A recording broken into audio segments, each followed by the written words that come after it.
Okay, this is a video that helps out with, I think, section 1.6 in the intermediate algebra book.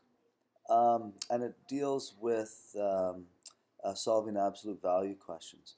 So here I have an absolute value question and I have to solve for values of x.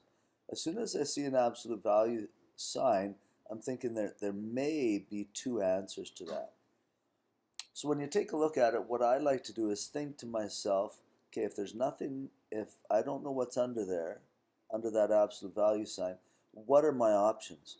Well, whatever's underneath there could be, like you take the absolute value of that and it changes the sign to positive, right? So I could have a 6 in there because the absolute value of 6 is equal to 6.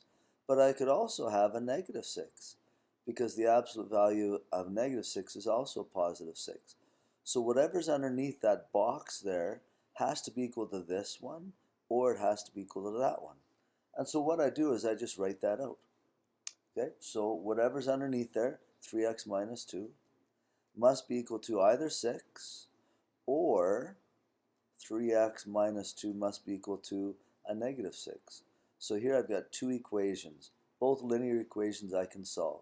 So I'll add 2 to both sides, 3x is equal to 8, divide both sides by 3, I get 8/3 for this side.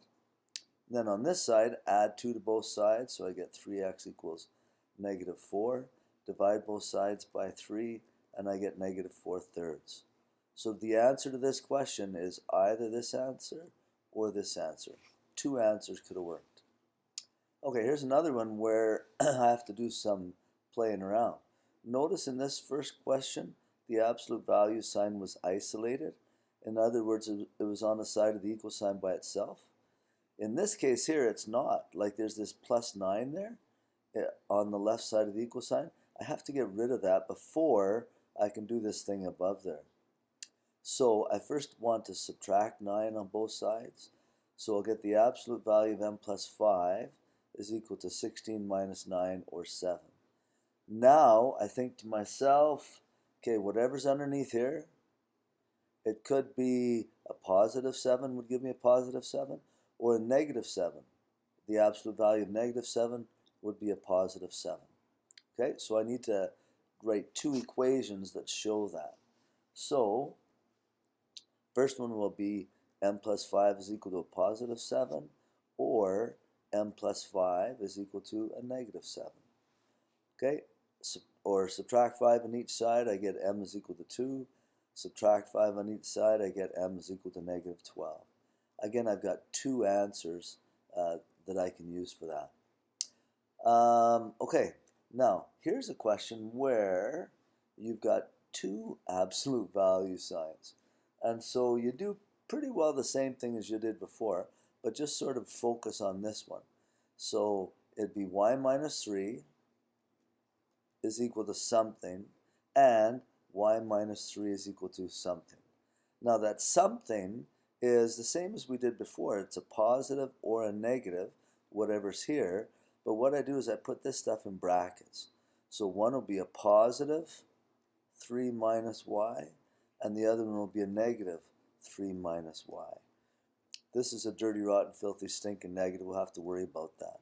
Anyway, on this side I have y minus 3 is equal to, I can drop the brackets, 3 minus y. If I add y on both sides, I get a 2y. If I add 3 on both sides, on this side I get a 6. Divide both sides by 2, and I get y is equal to 3. So if I put a positive 3 in there, I'm going to get a true statement. Now on this side, this negative has to be applied to both. So it'd be y minus 3 is equal to a negative 3 plus y. Now if I subtract y on both sides, hey, they disappear. It turns out that I get minus 3 is equal to minus 3, and the y's are gone. Now, if it comes to something like this, where I have something is equal to the same thing, or in other words, a true statement with no y's in it, then what you can say is y is an element of the real numbers. In other words, you can plug in any darn number you want there, and it's going to be true. For example, let's say plug in a 10. So 10 take away 3 is 7, absolute value of 7 is 7. 3 take away 10 is a negative 7, but the absolute value of a negative 7 is a positive 7. So it doesn't matter which I use, it's going to come out to the same. Okay, good. Looks like I'm still recording. All right, last question. This is one that it deals with an absolute value and an inequality. On the test, we're not going to worry about those. Okay, so on this first test, I'm not going to have those in. The other thing I wanted to mention just in this video, just quickly in passing, that if I had a question something like this, so that's not absolute value, those are just brackets. To solve this, I treat this inequality exactly like an equal sign. So I can divide both sides by 5. So that would be 10 divided by 5 is 2. Then I subtract 4 on each side. So I get x is less than or equal to a negative 2. And I guess that would be my answer. So when you have an inequality, you can treat it exactly the same as you do an equal sign. The only time where something different happens is that, say I have negative 2x is less than or equal to 4. And in this case here, I want to solve for x, so I have to divide this side by negative 2, divide this side by a negative 2. When you divide both sides of an inequality by a negative number, and it has to be a negative number, then you get x is equal to or is negative 2, but this inequality changes. So instead of less than, it becomes greater than. Okay, that's the only real change when you're solving inequalities. Okay, hopefully that video helped.